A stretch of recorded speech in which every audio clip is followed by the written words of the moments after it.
Bonjour à tous et à toutes, ravi de vous retrouver pour une nouvelle vidéo et une nouvelle interview.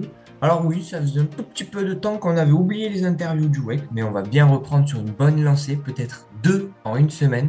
Mais en tout cas aujourd'hui, on a The Deviant Anarchist King Wolf. Salut à toi. Salut. Du coup, qui va venir, comme tous les autres, se présenter, parler un peu de ce qu'il pense du WEC, et derrière, développer un peu son expertise qu'il a.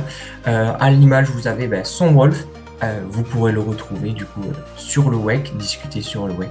Et je vais vous partager aussi son domaine d'expertise, où l'a rangé Stepi, où on nous a dit NFT, Ordinal, euh, et storytelling qui est quand même un point intéressant, par exemple, qui est surtout pour les wolves, où chaque wolf a une petite histoire, et je ne sais pas si c'est toi qui es mêlé, mais tu nous diras tout ça. Du coup, je te laisse te présenter. Comme tu l'as dit, moi c'est The Deviant Anarchist King, plus connu sous le pseudo Miek Brantowski. J'insiste sur le Miek et pas Mike. Voilà, j'ai la quarantaine et je suis dans le WEC depuis le tout début. Ok. Du coup, quand c'était le Telegram même ou pas? Ouais, sur le Telegram. Ah oui. J'étais rentré, j'avais été contacté par, je sais plus exactement, je pense Stepi ou peut-être Reddy et donc j'étais rentré dans le Discord. Il y avait le Telegram Stephen Elite et puis il y avait un petit groupe avec les 4 founders d'origine et Ok. voilà. Et du coup, quand la bascule Discord s'est faite, j'ai Bon. suivi le mouvement. Eh ben parfait, tu vas pouvoir du coup, si jamais il y a des nouveaux ou des gens qui s'intéressent au WEC, qui voudraient le connaître, je pense que tu dois le connaître un peu de fond en comble, le WEC, c'est cool. Du coup, un peu en relation avec le WEC, du coup, tu as déjà un peu répondu, du coup, comment tu as entendu parler du WEC et voulu rentrer. Alors, je sais pas du coup si tu y es rentré toi directement, il y avait des Wolves qui étaient créés pendant le Telegram, il me semble pas, je sais plus trop ça. Et du Ouais, coup, c'est Stepi qui est venu te chercher ou quelqu'un comme ça. ouais, bah alors en fait, moi je regardais les cryptos un peu de loin, les NFT, ça a piqué ma curiosité. Et puis très tôt, je suis tombé sur le projet Stephen. Euh, mais c'est très vite, en fait, c'était trop cher pour moi, donc je regardais ça un peu de loin en attendant une porte d'entrée. Et puis après la vague de ban de la Chine, les prix ont commencé à bien chuter et j'ai trouvé mon entrée, je suis rentré. Et après, très vite, ouais, j'ai été approché par Stepi via le télégramme officiel où j'aime bien rigoler, charrier gentiment et du coup, on s'est rapproché comme ça. Et ensuite, bah ouais, j'ai vu la communauté grandir et quand ils ont décidé de passer sur Discord, que à l'époque je détestais Discord, j'arrivais pas à m'y retrouver, c'était vraiment une usine à gaz pour moi. Je suis quand même rentré sur le Discord et très vite j'ai pris un loup. Dès qu'ils sont sortis, j'ai dû faire partie des 3, 4, 5 premiers à acheter son loup. Ok, Voilà. ok, ça va. Ok, du coup, les loups en même temps que Discord. En même temps ou un peu décalé. Ouais, bah en fait très vite, maintenant il y a un petit moment, mais très vite en fait le Discord s'est créé et la collection a été lancée. Ok. Donc je pourrais pas te donner de date précise, mais c'était concomitant, dirons-nous. Ok, je viens d'apprendre un mot en plus. Euh, du Ben coup, voilà. ouais, dans la succession un peu de tous, ils ont tous eu un peu les mêmes questions, Happiness, Goldman Manhattan, Stepi. Du coup, s'il y a une personne là qui regarde en ce moment ce début d'interview, et qui a l'idée un peu de peut-être vouloir rentrer dans le WEC, pourquoi tu lui confirmerais, parce que ça a l'air d'être une bonne idée, pourquoi tu lui confirmerais que c'est peut-être une bonne idée, et pourquoi il devrait en prendre un? Alors, il y avait euh, The Gold Manhattan qui nous avait dit que Bon, attention, il faut prendre un Wolf, mais il faut prendre un Wolf quand on a envie quand on a envie de s'investir dans le domaine de la crypto et des play to earn, des move to earn. Tu partages le même avis, qu'est-ce que tu en dirais? Ouais, oui, tout à fait.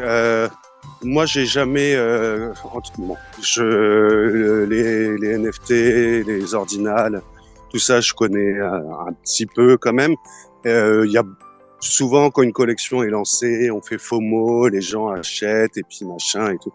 Moi, je me suis impliqué assez rapidement dans la communauté et j'ai donné mon point de vue, qu'on me l'ait demandé ou pas. Moi, ce qui me paraît essentiel pour une communauté Web3, c'est le désir des gens et pas susciter le désir des gens. Nous, on propose quelque chose et si les gens adhèrent, et ben à ce moment-là, oui, il faut que ça déclenche une vente. Il faut pas se dire ah vas-y j'achète. Il faut pas prendre ça en se disant je vais faire un bénéfice pécunier immédiat dans voilà j'achète, je revends 2 jours après avec un bénéfice. Nous c'est pas du tout ça l'idée de la communauté du WEC. C'est vraiment une communauté. C'est un peu c'est ce qu'on a essayé de faire. C'est une famille. C'est on se soutient les uns les autres, on essaye de faire progresser les gens. Ça a été dit plusieurs fois. L'idée, c'est que avec toutes les connaissances des membres, il y a toujours quelqu'un qui va avoir une solution à un problème, qui va avoir des renseignements pertinents, qui va proposer une vision un peu différente que celle qu'on aurait pu avoir. Et c'est cet agrégat de toutes ces personnes ensemble qui fait la force. Et puis il y a une très bonne ambiance, très conviviale. Donc voilà, ça permet de trouver des pépites qu'on n'aurait pas soupçonnées, d'avoir des renseignements assez précis sur des problèmes techniques. J'ai envoyé des tokens, c'est pas la blockchain, c'est des trucs qui des fois peuvent être un peu galères. Et surtout, dans le monde de Web3, qui est quand même, c'est le Far West des pires années, d'avoir des gens qui vont pas le faire avec un intérêt mauvais ou malsain. Voilà, c'est... Donc vraiment, si quelqu'un veut rentrer dans le WEC, il faut qu'il apprenne à connaître la communauté, qu'il voit si ça lui convient. Et c'est plus un achat d'adhésion à la communauté, mais d'adhésion aussi aux valeurs et voilà, c'est un, voilà. Ouais, non, mais t'as raison. Si Stepi l'avait dit aussi, il cherche pas à faire du volume, il cherche à avoir. Déjà, il n'y a que 200 Wolf, alors c'est une Oui, taille voilà, c'est ça. encore humaine. Et il veut que ça soit des personnes qui soient ultra motivées. C'est pour ça peut-être qu'il y avait un prix un peu haut. Mais après, bon, tout dépend de la valeur qu'on y amène à ce Wolf. Mais il y a quand même une énorme valeur. Moi, je connaissais la partie non-Wolf. Là, on m'a donné les accès pour faire cette série d'interviews pour que je vois un peu tout ce qui se fait avec l'accès Wolf. C'est pas pour vendre du tout, mais bon, il y a 2-3 trucs en plus qui sont sympas. Oui, voilà, c'est ça. Le but, c'est pas de vendre, de faire du volume et s'en mettre plein les poches et de partir avec la caisse. Hein. On est là pour durer. Et si quelqu'un va mettre 6 mois avant d'acheter son loup, j'ai envie de dire tant mieux, parce qu'il aura pris le temps de connaître les gens, il aura pris le temps d'apprendre à voir ce que c'est le WEC. Et voilà, donc c'est vraiment, il faut que ce soit un achat parce qu'on a envie d'en faire partie. Et voilà. Ouais, non, ouais, totalement. La présentation générale, le socle commun de tous les Wolves, on vient de le finir. Du coup, on va pouvoir rentrer dans ce que tu connais, dans ce que tu es à l'aise. Stepi nous a mis NFT Original. Du coup, en Original, on a déjà eu The Manhattan Wolf, mais lui, c'était la partie technologique. Moi, il y a le storytelling qui m'intéresse un petit peu. Ça, c'est moi ce que j'aime. Après, tu pourras parler de vraiment ce que tu aimes et ce que tu es très fort, là où tu es très fort, et là où tu pourrais aider, du coup, les futurs Wolves qui pourraient te poser des questions. Et le onboarding pédagogique. Alors, du coup, onboarding pédagogique, tu vas voir les gens t'apprendre, tu fais des posts Twitter, du moins, je te connais un petit peu, mais un peu de loin. J'ai passé du temps Ouais, avec toi, mais j'ai pas. ouais, ben, en fait, c'est un peu ça, pour une petite aparté par rapport à ce qu'on disait avant, c'est un peu ça l'UX. Il y a des parties, les gens se croisent, notamment dans les vocaux, mais chacun a sa petite partie de Discord de prédilection où il va être plus présent et puis de temps en temps faire des petites incartées vers d'autres. Mais donc, du coup, voilà. Bah, regarde, Donc, je suis en train de partager le Discord. Alors, toi, on pourrait te retrouver où, notamment? ah ben moi, dans la partie NFT, Ordinal, Talk, Ouais, ok, je suis euh, en plein dessus, ouais. Ok. voilà. Voilà. Et puis après, bon, la bergerie, hein, c'est là où on se retrouve tous. Mais oui, là, on pourra m'y retrouver très facilement. Et puis après, je navigue un peu. J'aime bien aller poser une petite blague à un moment inattendu dans un channel où je vais pas souvent. Voilà, ok, d'accord, ça marche. Du coup, bah, je te laisse un peu dévoiler du coup ce que tu fais, ce que tu voudrais nous parler dans ce que tu connais, je sais pas, dans l'univers Ordinal, dans l'univers NFT. Ouais, ouais, bah avec plaisir. Bah, je vais peut-être commencer par le début, comment j'y suis arrivé. En fait, moi, donc je suis rentré dans Stepen et puis après très vite, je suis allé voir un peu plus loin les NFT. Je suis tombé dans une communauté francophone, très grosse communauté à l'époque. Et puis j'ai rencontré des gens qui m'ont fait progresser, qui m'ont appris des choses, qui m'ont dit comment regarder, là où trouver des infos, notamment 16 qui depuis nous a rejoints dans les dans la meute. Et puis de fil en aiguille, en fait, j'ai vu comment ça se passait dans le Web 3, dans les NFT. C'est beaucoup de bullshit, on brasse beaucoup de vent, beaucoup faire en sorte que les gens interagissent pour gonfler les chiffres. C'est vraiment une histoire de chiffres. Et puis au final, derrière, il y a pas grand-chose en général, les projets. Donc ouais voilà, moi j'étais un peu j'étais dans les NFT beaucoup plus que les play to earn et compagnie et le trading parce que notamment c'était une solution pour gagner de l'argent, hein, disons les choses concrètement parce qu'on est tous là pour ça, hein, Oui, oui, pour absolument. gagner avec une mise de départ très faible. Mhm. Le trading, ça fonctionne, mais il faut avoir quand même un bon capital. Sinon, c'est des tout petits gains petit à petit. Dans les NFT, on peut rentrer sur un free mint et faire 1000, 2000 balles en 2 jours, quoi. Même pas. C'est pour ça que je suis allé me renseigner sur les NFT.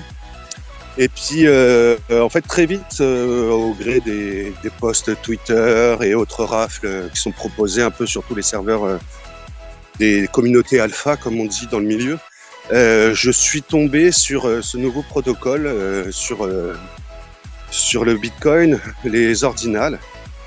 Et en fait, moi, le Bitcoin, j'avais jamais touché parce que ça me paraissait être un truc pour les riches, assez bêtement, hein, mais c'est un peu, de toute façon, l'image que tout le monde a. C'est un peu le monstre sacré, quoi. On n'ose pas, on a l'impression qu'il y a que les grosses whales et les initiés qui peuvent aller sur la blockchain. Et puis, en fait, je suis tombé sur un mint sur Ordinal qui était très très early. C'était les Bitcoin Punk, qui était un open mint. Et en fait, je voyais le mint. Alors ça avance. La progression était assez lente, hein, parce que on était vraiment au tout début des ordinals. Ça devait être en février 2023. Et moi, derrière, j'ai essayé je cherchais partout comment faire pour minter, comment faire pour inscrire. À l'époque, il n'y avait pas de wallet ordinal, rien de tout ça. Et puis en fait, bon, ça a été sold out avant que j'ai pu comprendre comment m'y prendre. Et ça m'a foutu le seum. Donc du coup, je suis allé encore plus profondément, essayer de comprendre et tout. Et c'est à peu près à ce moment-là qu'avec Anticroco, qui a rejoint la meute aussi par la suite, en discutant, il m'a dit ah ouais les ordinales et tout. Et donc à partir de ce moment-là en fait, on était deux. Et du coup, à deux, on s'est un peu serré les coudes et on a été chercher à droite, à gauche les infos qu'on a partagées. Et puis, voilà, c'est rentré comme ça. Et comme c'était un protocole vraiment très, très early au début, c'était une période assez rigolote parce qu'il n'y avait aucune infrastructure, il n'y avait pas de valet, il n'y avait pas de site de mint, très peu de marketplace. Tout était en train de se construire en même temps que le protocole se développait. Ok. Ah Et ouais. du coup, donc, ça foisonnait, quoi. Ça sortait de partout. C'était très sympa. Ok, c'était quand même, ça devait aussi être un peu le Far West en mode, il devait peut-être avoir quand même pas Eh mal de ben, scams là-dedans, non, ben alors, mais paradoxalement, non? non. Ok, Parce que Manhattan l'a un peu expliqué. C'est quand même très sûr la blockchain, BTC, ouais, et les ordinals aussi. Et la façon dont ça a été créé, ben en fait, alors que dans toutes les autres blockchains, des liens drain, des scams, il y en a énormément, hein. Sur BTC, il a fallu attendre peut-être peut-être un an pour qu'il y ait les premiers drains. Et en plus, c'était pas des drains comme on peut voir sur d'autres blockchains où on a cliqué sur un lien et puis en fait, c'était impossible de savoir que dans la signature, il y avait un contrat malveillant. Sur BTC, en fait, tout est lisible. Et quand on va signer une transaction et qu'il y a marqué que tous tes ordinals ou tout ton solde part sans revenir, et en fait, c'est qu'il y a vraiment un problème. Et donc, tous les gens qui se sont fait drain, en vérité, ça a été un peu une erreur d'inattention de leur part parce que tout était lisible. ok, Et assez facilement, contrairement à d'autres blockchains. Donc, ok. en fait, c'était très sûr dès le départ. C'est pour ça que moi, j'ai beaucoup aimé. Alors après, oui, il y a eu des projets qui se sont lancés et puis ils sont partis avec la caisse. Mais ça, c'est comme partout, hein. Ah, Voilà, quoi. Il c'est y a beaucoup. inévitable. Ouais, ouais. Ok, du coup, bon, on apprend, moi en tout cas, j'apprends encore des choses. Je connais pas du tout le milieu ordinal.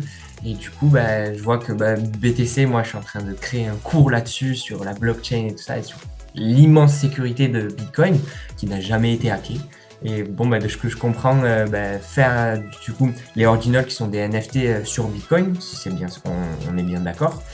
Euh, Alors oui, pas vraiment les initiés. Puis Allez, en vas-y, plus, vas-y, développe-nous. On est avec alors, toi. en fait, on avait fait un space expliquant un peu tout le protocole ordinal. Peut-être que tu pourras mettre le lien si ça intéresse les gens, parce que c'est bon. Déjà, j'ai l'habitude de beaucoup parler, et puis en plus là, il y a énormément de choses à dire. Mais alors, on dit pas NFT parce que le créateur K0 d'Armor a bien dit que il aimait pas, et puis ça correspondait pas vraiment à ce que c'était. Ok, Juste pour faire un peu rapidement, euh, les NFT en général, ils sont pas réellement inscrits sur la blockchain. Il y a peut-être 99% des NFT qui sont en fait juste des liens vers des sites web, pour les images en tout cas, où sont hébergées les images. Ce qui fait que si le site web ou l'hébergeur ferme, l'image disparaît. ouais, ça Alors que j'avais. Ok, les ordinals, eux, sont réellement inscrits sur la blockchain. Ils c'est sont inscrits sur une petite fraction de BTC. Et du coup, ce qui fait que il faudrait que la blockchain ferme pour que les ordinals disparaissent en réalité. ok. Bon, du sais, BTC ferme, je pense qu'on est sacrément tous mal en point, Voilà, littéralement. voilà, c'est ça. Ok, du coup, la nuance intéressante. Du coup, ok. Voilà. Alors, on garde bien le mot, pas NFT, mais ordinal. Ordinal, ou on peut dire digital artifact. Ok, ouais, j'ai déjà entendu ce mot. Ok, ça c'est intéressant.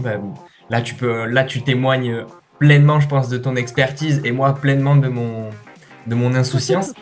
Euh, ok, du coup toi, t'es dans littéralement, tu fais en dehors de, je te vois, je sais que du coup tu marches sur Stephen, tu es sur le web. Du coup tu vas souvent sur plutôt des free mint, tu fais plutôt de l'achat-revente de Ouais, original. alors comme je suis rentré très tôt, euh, La grande méta sur les ordinals, c'est les airdrops. Il y a énormément de projets, et des projets qui ont performé, qui sont dans les top tiers, qui ont airdrop toute leur collection. On Ok, peut citer BTC Machine. Bon, alors ils ont eu leur collection principale qui a été mintée entre guillemets, parce qu'à l'époque il n'y avait pas de mint, c'était vraiment au tout début. Mais ils ont fait des airdrops. Je sais pas, il doit y avoir. En gros, BTC Machine, c'est un écosystème qui ont inscrit à peu près, peut-être je dis des bêtises, mais pour donner une ordre d'idée, qui ont inscrit 10%, voire plus, de tous les ordinals images qui existent actuellement. ok, Et c'est il y a dû mastodonte. en avoir. Ouais, c'est énorme. Et il y en a au moins la moitié qui ont été airdrop aux holders ou même à des gens qui ont juste posé leur valette à un endroit. Moi, j'ai reçu énormément d'airdrops parce que je détenais des assets ou parce que juste j'ai posé mon adresse Taproot sur un post Twitter ou quoi. On peut parler de Runestone qui a été un airdrop. À l'époque, il suffisait d'avoir 3 ordinals texte sur son wallet pour bénéficier d'une runestone. Les runestones, c'est monté à pratiquement 0,1 BTC, pour dire. Waouh. Et à la suite de ça, il y a eu un airdrop de runes qui a été un nouveau protocole, mais faut pas que j'en parle, sinon ça va prendre des heures. L'équivalent, moi, donc bon, j'en ai gardé 2. J'ai l'équivalent des runes actuellement de mon solde de runes sur c'est le dog, le fameux dog, sans S. C'est l'équivalent de 5000 $ actuellement. Ok. Ok, du coup, intéressant parce Du que coup, ouais, voilà. la majorité des galeries d'NFT c'est des mints, il faut y poser de l'argent. Et les airdrops, alors on n'entend pas souvent parler dans le secteur du coup NFT. Et Ordinal a l'air d'être utilisé beaucoup plus simple parce que quand on entend plutôt Ouais. airdrop, on va plutôt parler airdrop. Alors bon, moi je parle de Stephen, je parle de Gassiro. Alors oui, on entend des airdrops, du coup plutôt des prix à gagner sur des événements, mais plutôt airdrop de crypto-monnaie, de tokens. Et du coup, ben, Ordinal qui a l'air de fonctionner assez similairement. Oui, bah en fait, alors il y a 2 choses. Il y a à la fois des projets qui veulent se donner de la visibilité. Du coup, ils vont prendre des holders de très gros projets et airdrop, ou alors des projets parce que c'est la méta de l'écosystème qui vont décider d'airdrop tout simplement des gens qui étaient whitelist, voilà. Après, c'est vrai qu'il faut savoir que la blockchain BTC, il y a des frais, et ça c'est un peu répété souvent par les gens, qui coûtent cher, qui Ouais, peuvent c'est coûter cher. cher, surtout quand il y a une grosse hype comme ça a pu arriver plusieurs fois, c'est des cycles, hein. Et du coup, ça encombre la blockchain. Les BTC Maxi étaient très en colère après ça, en disant que c'était de la merde ordinale, parce que ça encombrait la blockchain. Il y a eu beaucoup de choses qui ont été faites pour limiter ça. Ok. Et donc du coup, oui, il faut savoir qu'un free mint, ça va jamais être gratuit. Il va y avoir toujours les frais d'inscription sur la blockchain. Et en fonction des fees, bah, ça peut aller de moins d'1 $ à des fois, si les gens font des formats d'images très gros, à des fois des centaines de dollars Ah, d'inscription. ah ouais, moi j'allais dire moi j'allais dire plutôt des cinquantaines de dollars, mais des centaines de dollars. Oui, alors après, souvent, bah, les gens inscrivent et ensuite font un pseudo-mint. Disons que c'est déjà inscrit et il y a une vente, on appelle ça un mint hein, par facilité. Oui, Et oui. donc, du coup, le prix est équivalent ou pas. Après, il y a eu beaucoup de progrès qui ont été faits. Il y a la technologie sur Ordinal progresse tous les jours. On dit que dans le Web3, bah, une semaine, c'est équivalent d'une année. Dans les ordinales, des fois, en 2 jours, Ça a complètement été transformé. Il y a un nouveau protocole qui est apparu qui facilite la vie énormément. C'est vraiment C'est une tous les effervescence. jours. Moi, ce que j'aime beaucoup, c'est que beaucoup disent que c'est une blockchain qui est archaïque, mais justement, les gens qui buildent dessus doivent faire avec très peu d'outils au départ et doivent faire preuve d'intelligence et d'imagination pour réussir à proposer des outils qui contournent l'archaïsme. Et en fait, c'est des choses qui sont très très simples. Les BRC20, par exemple, qui ont été une des grosses révolutions d'Ordinal, c'est des tokens fongibles sur la blockchain, un peu des shitcoins, certains diront. En fait, c'est quelque chose de très très simple, hein. C'est une ligne de code qui donne l'opération, donc soit le déploiement du token, soit mint, soit transfert. Donc il y a 3 opérations. Ensuite, on donne le ticker du token, le montant, et hop, c'est parti. Ouais, ok. Il n'y a rien d'autre. Ouais, c'est appliqué. Ouais, c'est des simples opérations, mais qu'il faut Voilà. mettre. Ouais. Vas-y, développe, vas-y. Non, mais voilà. Donc c'est des choses qui sont souvent qui sont très très simples, très limpides et voilà. Donc souvent on dit le mieux est l'ennemi du bien, mais là c'est tout dans la simplicité et il faut juste adapter son état d'esprit à cette blockchain un peu particulière pour réussir à construire des choses intéressantes. Ok. Voilà. Et donc, du coup, Ok. comme j'avais prévenu, je parle beaucoup et puis on dérive du sujet. Mais non, c'est ça le sujet, c'est ton Oui, expertise. voilà. Du coup, dans les originals aussi, mais pas tout à fait le même côté que The Gold Manhattan. Du coup, bah, Ouais, voilà. ils vont être super contents, les gens qui Oui, regardent ma vidéo. Ils vont même peut-être voilà. me demander que je fasse une vidéo original, sauf que moi, je connais pas assez du tout original. Et du coup, je vais leur dire d'aller voir ton space, du coup, qui est sur X certainement. Oui. Ouais, il est sur X, on peut le réécouter. Voilà, On peut ben, trouver le lien assez facilement. s'il y en a qui seront très intéressés par l'univers Ordinal, je vous conseillerais alors d'aller plutôt vers ce space. Alors c'est vrai qu'on a un peu dérivé, ça fait un peu longtemps là qu'on parle. Oui, Euh, du coup, pour que ça soit digeste à tout le monde, je pense qu'on a quand même, vous avez pu voir la valeur de Miek, qui est un bon connaisseur d'Ordinal, ben, qui est passionné parce qu'on sent quand même que tu parles d'un truc que tu aimes vraiment.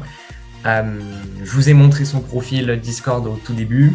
Vous pourrez le retrouver du coup, comme il vous a dit, dans la bergerie quand vous aurez un Wolf, dans le Ordinal NFT Talk. Alors ça, je sais plus si on y a accès quand on est dans le web. non, Ok. il faut faire partie de la meute. Mais après, moi, j'ai aucun problème. On partage plus des alphas, des choses assez pointues là.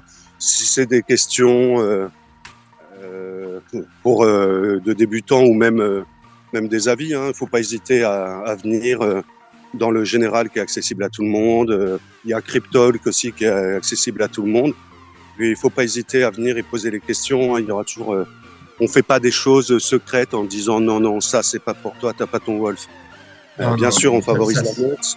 oui, on Il y aura toujours quelqu'un pour répondre aux questions des non-Wolf, des moldus. des mois de... Non, oui, c'est sûr, on veut pas. Mais même Stepi le disait, hein, il y a quand même une très grande partie qui est très ouverte du Wolf. Et aussi, Oui, la bien sûr. majorité des informations, elle est dans les vocaux. Exactement, il ne faut pas hésiter, parce que c'est vraiment une spécificité chez nous. Il y a toujours quelqu'un, un vocal, et des fois c'est beaucoup plus simple et plus convivial de parler en direct. C'est vrai. Voilà. Bon, Juste si j'ai 30 secondes, parce qu'on avait parlé storytelling et tout, vas-y. juste, voilà. Moi, j'ai toujours trouvé ça plus intéressant de créer un univers autour d'une collection, même dans la vie de tous les jours, d'avoir un truc un peu onirique, un peu travaillé. Du coup, plutôt que de délivrer une simple collection avec des photos de profil affichées, on a essayé de de développer un peu le storytelling, d'expliquer pourquoi ces images, et puis de développer une petite histoire, de donner en fait les traits de base. Il y en a beaucoup qui ont écrit un petit RP sur leur personnage en expliquant pourquoi il s'appelait comme ça, pourquoi il était visuellement comme ça.